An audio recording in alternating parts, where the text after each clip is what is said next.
Welcome back to Britbuzz, your home for exploring the untold and unforgettable stories of Britain's history. Today, we unravel one of the most dramatic, chaotic, and defining periods in English history of the English Civil War, a conflict that raged from 1642 to 1651. This wasn't just a war of soldiers clashing on battlefields, it was a war of ideas, a war of governance, and a war for the very soul of a nation. So buckle up as we delve deep into this pivotal chapter of Britain's past. The story begins with the monarchy, an institution that had ruled England for centuries. By the 17th century, the Stuart King Charles I sat on the throne. Charles was a firm believer in the divine right of kings, of the idea that his authority came directly from God and was therefore beyond question. To Charles, his will was law, and any challenge to his rule was not just an affront to him but to God himself. But there was one major problem: the English Parliament, which had been growing in power and influence. Parliament believed that the king should govern with its advice and consent,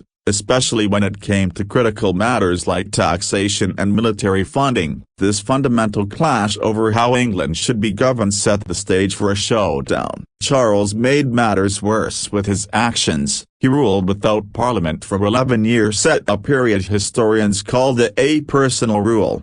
During this time, he bypassed Parliament to raise funds, enforcing unpopular taxes like ship money, which angered both the nobility and the common people. On top of this, his religious policies caused deep divisions. England was a predominantly Protestant nation, but Charles's marriage to a Catholic queen, Henrietta Maria, and his perceived leniency toward Catholics stirred fears of a return to Catholic dominance. For a population that had endured decades of religious turmoil, these fears were not taken lightly. The situation came to a head in 1640 when Charles found himself in dire financial straits. Desperate for money to fund a war against Scotland, he was forced to recall Parliament after years of dismissing it. But this Parliament, known as the Long Parliament, was not about to simply hand over money without demanding significant reforms. Tensions boiled over in January 1642. When Charles did the unthinkable, he marched into the House of Commons with soldiers,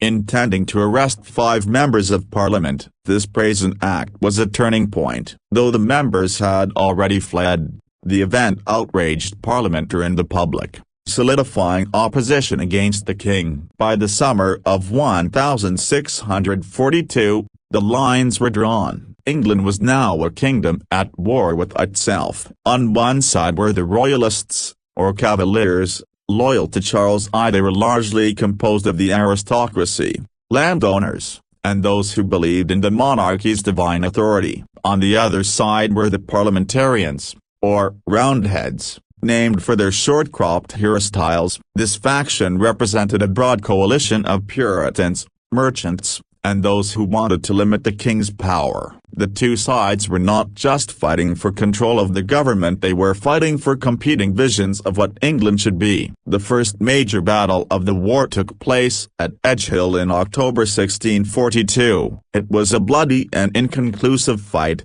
setting the tone for the years to come. Early on, the Royalists seemed to have the upper hand, with their superior cavalry and the support of many of England's wealthiest families. But the Parliamentarians had a crucial advantage. London, the capital city, was not only a financial and industrial hub but also a stronghold of support for their cause. Over time, this would prove decisive. In 1645, the Parliamentarians reorganized their forces into what became known as the New Model Army, a disciplined and professional fighting force led by Oliver Cromwell. Cromwell was a devout Puritan with a remarkable talent for leadership, and his army brought new momentum to the parliamentarian cause. At the Battle of Naseby in June 1645, the New Model Army delivered a crushing defeat to the Royalists, effectively turning the tide of the war. By 1646, Charles I was captured,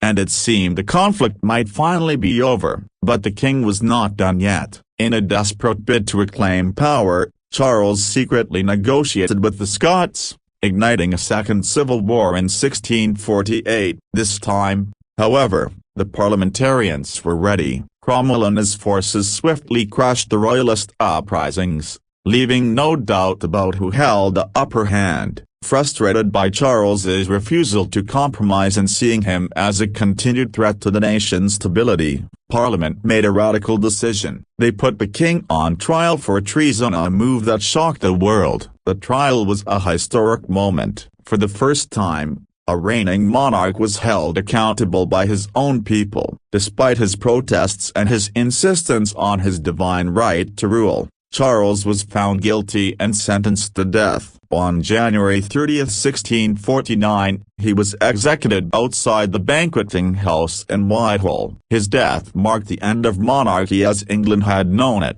and the country was declared a republic. Known as the Commonwealth, Oliver Cromwell emerged as the dominant figure in this new republic, ruling as Lord Protector. But peace was short-lived. In 1651, Charles II, the son of the executed king, rallied royalist forces in Scotland and attempted to reclaim the throne. This led to the third and final phase of the English Civil War, culminating in the Battle of Worcester. Cromwell's forces decisively defeated the royalists, bringing an end to nearly a decade of conflict. The war may have ended, but its impact was profound and far-reaching. The English Civil War was not just a battle between armies, it was a battle of ideas that questioned the very nature of authority and governance. While the monarchy was eventually restored in 1660 under Charles II, the relationships between the Crown and Parliament had been forever altered. The war set the stage for the constitutional monarchy that exists in Britain today, where the power of the monarch is limited and balanced by a democratically elected parliament.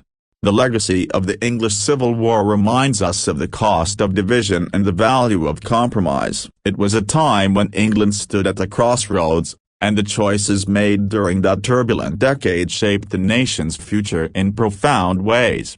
Thank you for joining us on this journey through history here on Britbuzz. If you enjoyed this deep dive into the English Civil War, don't forget to like this video, share it with fellow history buffs, and subscribe to Britbuzz for more captivating stories from Britain's past. And remember, the lessons of history are never far away, they are woven into the fabric of our present. Stay curious, stay engaged, and we'll see you next time on Britbuzz.